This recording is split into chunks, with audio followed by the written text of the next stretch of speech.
En 1951, la Libye était l'un des pays les plus pauvres au monde. Sous Kadhafi, et avant l'intervention de l'OTAN, le niveau de vie des Libyens était le plus élevé d'Afrique, en avance sur la Russie, le Brésil et l'Arabie Saoudite. Le droit au logement pour chaque Libyen était une obligation du gouvernement. Les couples nouvellement mariés recevaient 50 000 $ d'aide pour acheter leur propre maison. L'électricité était gratuite pour tous. Le niveau d'éducation était très élevé. Le taux d'alphabétisation avait atteint les 85%. Les Libyens bénéficiaient d'un système de soins des plus avancés et surtout, gratuit pour tous. Les personnes ne trouvant pas les soins ou l'éducation qui leur convient en Libye, recevaient une aide du gouvernement pour se rendre à l'étranger. Tous les prêts étaient sans intérêt, à 0%. Le prix de l'essence était de 14 centimes. Chaque Libyen souhaitant devenir agriculteur, le gouvernement lui offrait une ferme, avec de l'équipement, du bétail et des semences. Le 1er juillet 2011 à Tripoli, 1 700 000 Libyens sont sortis pour manifester contre l'OTAN. 1 700 000 Libyens, ce qui représentait 95% de la population de Tripoli, soit environ un tiers de la population de la Libye. La banque centrale libyenne appartenait à l'État. Et contrairement aux banques occidentales, en Libye la banque n'était pas détenue par les Rothschild, et donc libre de dettes. En 1991, la Libye a été accusée sans preuve d'être responsable de l'attentat de Lockerbie Paname 103. Il s'est avéré que les États-Unis avaient payé les témoins au procès, 4 millions de $ chacun, pour témoigner contre les accusés libyens. Ils ont été payés pour mentir, et ils ont depuis retiré leurs preuves. Kadhafi avait également travaillé pour remplacer le paiement du pétrole qui était en dollars américains, par le dinar africain. Nicolas Sarkozy avait traité la Libye de menace pour la sécurité financière de l'humanité. L'un des premiers actes de la Libye rebelle a été de créer une nouvelle banque centrale, devenue la propriété des Rothschild, comme les nôtres en Occident, les pays de l'Ouest. La famille Rothschild possède plus de la moitié des richesses du monde. Les banques Rothschild créent de l'argent à partir de rien, et le vendent aux États avec intérêt. Cela signifie que nous n'aurons jamais assez d'argent pour rembourser ce qui est dû, alors que nous, et nos enfants, sommes devenus esclaves pour dette aux intérêts Rothschild. Contrairement à nos dirigeants, Cameron, Obama et Hollande, Kadhafi avait refusé de vendre son peuple. La Libye était libre de toute dette. Les Libyens avaient beaucoup plus que nous n'avons en Occident. Ils avaient un chef qui avait de l'intégrité et du courage, et qui travaillait dans leur meilleur intérêt. Les Libyens se partageaient les richesses de leur pays, libérés du joug de l'usure et des intérêts. Sans la tyrannie des Rothschild et leur contrôle sur l'émission de monnaie, nous pourrions tous vivre comme des gens riches. On estime à plus de 150 000 le nombre des Libyens tués par l'OTAN et les rebelles. Kadhafi croyait en la démocratie directe, comme le prévoit son livre, le livre vert, The Green Book. Selon Kadhafi, les démocraties parlementaires sont intrinsèquement corrompues. Que les gens peuvent et devraient se représenter.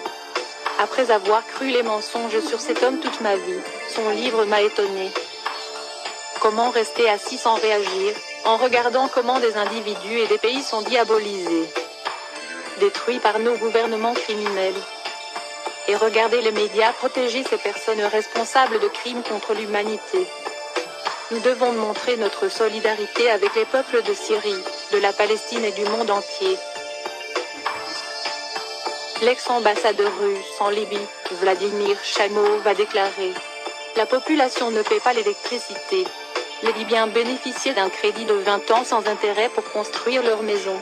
1 litre d'essence coûte environ 14 centimes. La nourriture est gratuite. Les taxes et les impôts lourds sont interdits. Pour chaque nouveau-né, on reçoit 7 000 $.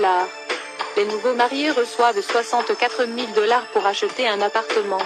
L'éducation et la médecine sont gratuites.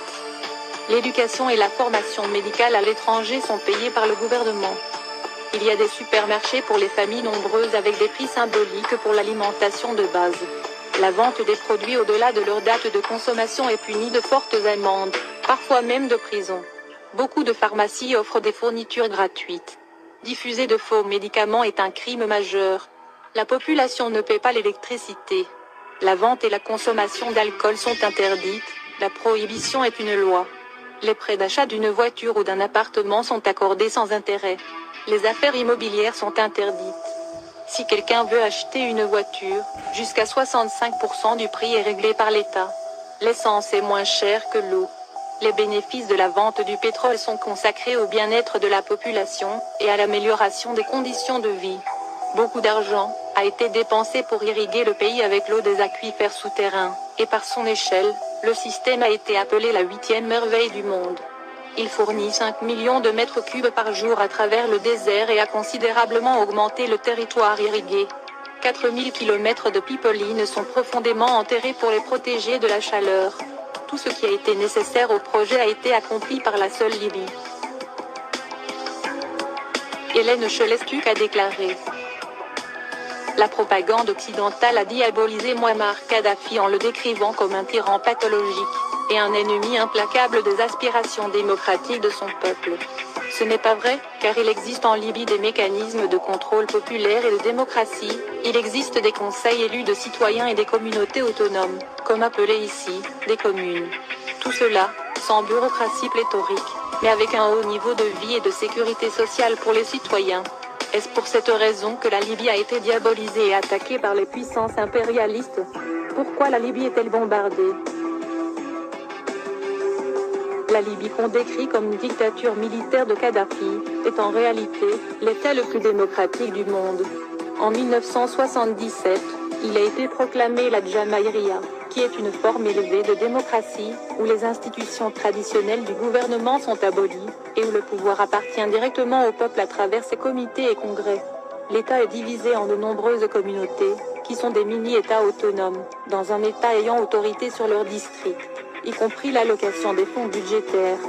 Récemment, Kadhafi a émis des idées encore plus démocratiques, distribuer les revenus du budget directement et de façon égalitaire aux citoyens.